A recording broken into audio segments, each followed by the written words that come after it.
What's up, YouTube? Welcome back to the channel. So, I finished Saint Seiya, the anime, the actual anime on Netflix. And, you know, I did have the game on the PlayStation.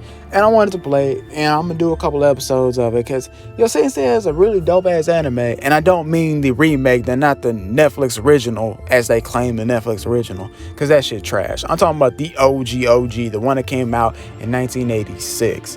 And I have to say, Saint Seiya is a very, very underrated anime.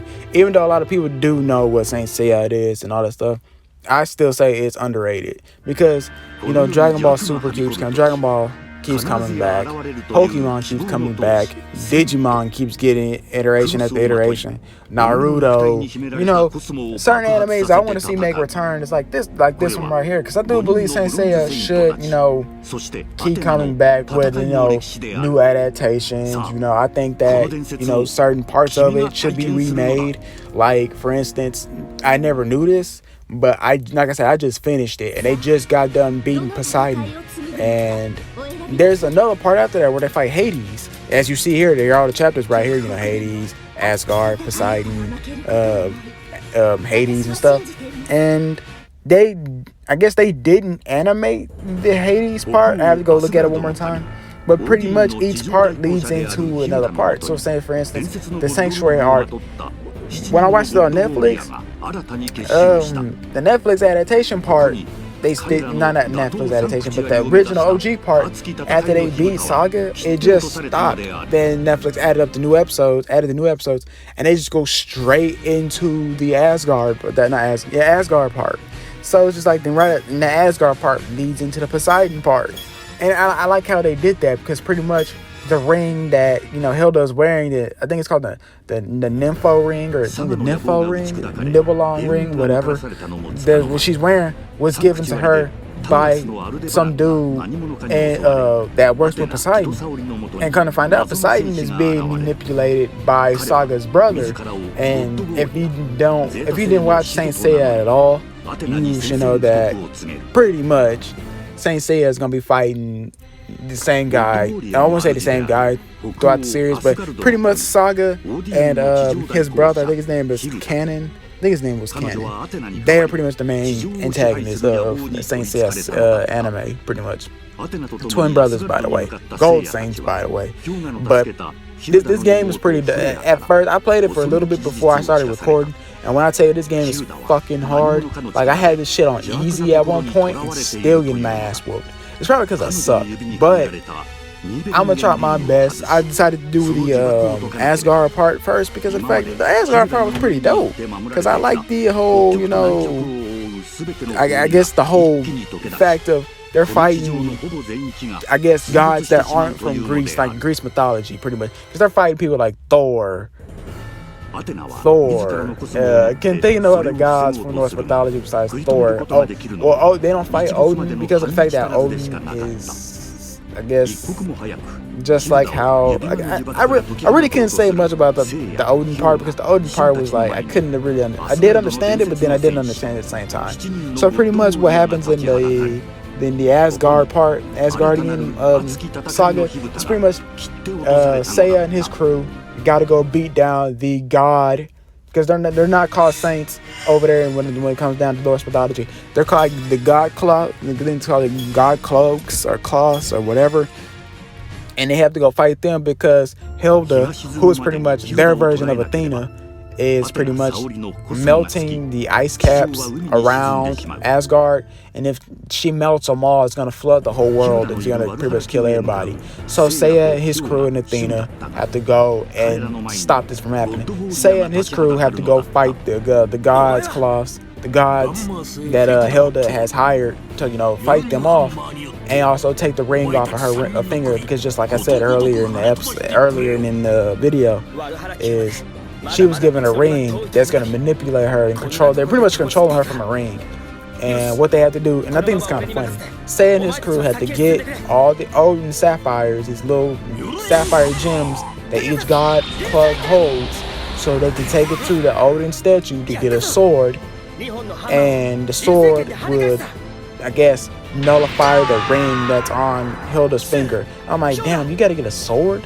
you would think it would be something that not that, extreme, but hey, I didn't write the story. But the cool thing I did like about this arc was, you got to see Thor. There was some pretty cool dudes. There was some pretty cool God claws. Okay, I'm gonna get it right next episode, y'all. But there was some pretty cool, like Thor, for instance, right here. When you fight Thor first out of all of them, you would think that out of all people, you fight Thor first. But then again, that's just me thinking about the MCU Thor, as he was badass and all that stuff. But this Thor right here, though, he did pretty much get his ass handed to him. I wouldn't say he got his ass handed to him in the first episode, but the thing about Saint Seiya that I had to understand was, Seiya and his crew get their ass beat every episode. Like Shun at all, people be getting his ass beat, and it's kind of sad because Shun gets his ass beat to a point to where Icky has to pop up. And Icky is just like Kenny from South Park. Like, the dude gets killed like every other episode and comes back like ain't shit happened. Like, whatever, nigga. You really thought you had me, bro. You really think you did something, huh? That's how he be talking on that good shit when he come back. Like, you really think you did something, huh? Yeah, I let you think you did something, but I promise you, man, I'm the finish, bro. I never die. So I'm pretty much out of all of them. We already know Icky's the strongest Saint out of all of them. I don't care what nobody say, because Icky keep coming back from death, and he be like, hey, this little Phoenix punch, that little punch he does what fucks with your mind, that shit right there. This anime is all types of wacky once you really think about it. Like, it's just all types of wacky. But like I said here, it's like, you see how hard it is. Like, this dude is big as fuck. Like, he's like a whole freaking mountain. And it's like, I'm trying to get this dude to work, but it's just not working for me. It's just not working for me. But like I was saying, Icky is probably, I'm waiting to use this dude. Because Icky, like I said before, he ready to get a hands at any time, any place. As a matter of fact, he's the first arc they had in the Saint Seiya anime. They fight Icky because Icky comes to steal the gold cloth because the Bronze Knights are all fighting to see who's going to be the next. I think it's Gemini Saint it was. I don't know. I forget. They're based off of, the horoscope. You got the Aquarius, the Gemini, the Taurus, all that stuff. But I forgot which armor they were all fighting for. And Icky came through and stole the armor. But then, change of heart, because you know how anime works. The first main arc villain ends up becoming their best friend and starts being their ally. First of all, he beats them to ensure their life. Then somebody gets some magical powers to where they beat him to ensure their life. Then he'd be all like, I'm not gonna kill you, you're gonna be my friend, you're gonna help us fight from now on. That's pretty much how anime works. And they did the same thing with Icky. But you see, like I said, I beat you to an inch of, pretty much he beat me to an inch of my life. I deserve that D rank, to be honest with y'all. But what I'm saying is, though, this anime is pretty dope. I wish people would, would ask for it more, because like I said, Dragon Ball, they keep coming back with stuff.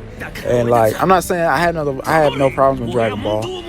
I seen on Twitter earlier today that Inuyasha's coming back, and it's gonna be about Inuyasha's child and Shishomaru's child as well, children as well. So I'm saying stuff like that. Bleach is coming back with a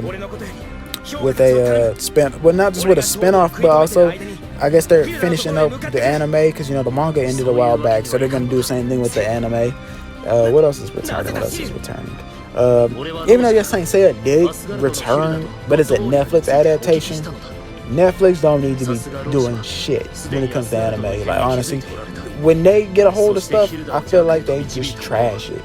And like, everything don't need to be CGI, because they did Cyborg 009 a couple years back, and I did not like it whatsoever. But like I said, see, this right here is explaining that Hilda is being controlled by the Nympho ring,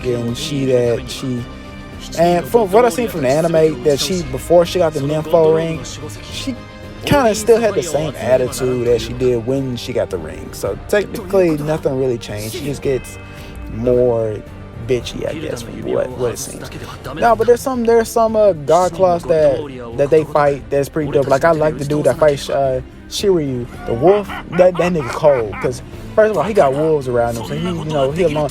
He said he don't fuck with nobody. He said he don't trust nobody. He don't fuck with nobody. He said that all he needs is his wolves, and that's all he needs. I'm like, I thought that was pretty dope.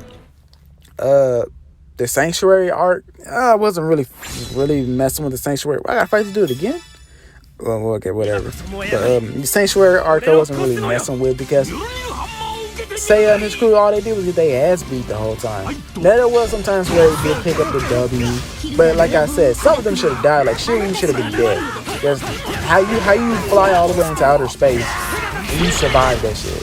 Then it showed us how he survived it. I'm like, nah, fuck that. He still should have died. Like, oh, just because homeboy put his gold armor on him, he's supposed to survive that. Nah, fuck that, bro.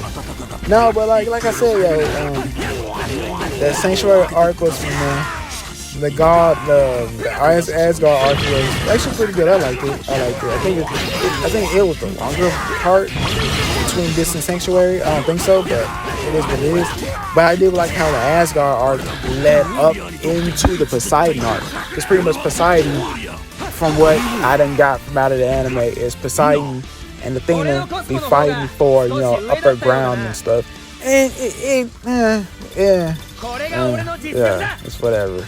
I thought, when it comes down to, the Greece gods, and the Greek gods and all that stuff, I said Greece. That's a damn shit. I said Greece.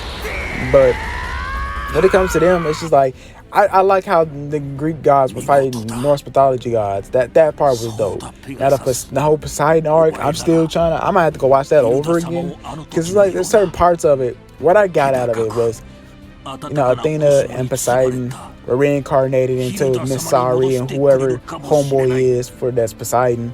And homeboy upset because he asked Miss Sari to marry him. And first of all, they're 16 years old, so I'm just like, the fuck? But the fact that she had turned him down, I think that's the only reason why he really kidnapped her. Because he was like, hey yo, she denied me, so I'm gonna lock her up and I'm gonna, destroy the world at the same time. Like, so he mad, he can't take denial well. And Shun is probably the most weakest character in this crew because like I said, he got his ass beat every episode. Ikki had to always come and save him. I understand they related, but god damn, did you really have to get your ass beat every freaking episode? I mean, that's the one thing that people kind of noticed. Saint Seiya, Omega, I think it's Omega. They got their ass beat. Them Saints got their ass beat. But it's pretty much the end of the video, y'all. This is pretty much, I'm gonna keep this going as long as I can keep recording shit, because I mean, hey, it is what it is. I might keep it going, I might not keep it going. But like, comment, and subscribe, share with your friends and family that love gaming and anime. And matter of fact, yes, I am gonna keep this going because I like Saint Seiya. The anime was dope. I think people need to see how the anime really was before Netflix decided to come and just mishandle it altogether. I mean, it's a really good anime. I really hope you guys go watch the OG version, not the Netflix version, the OG version. But other than that, guys, I'll catch y'all on the next episode. Peace.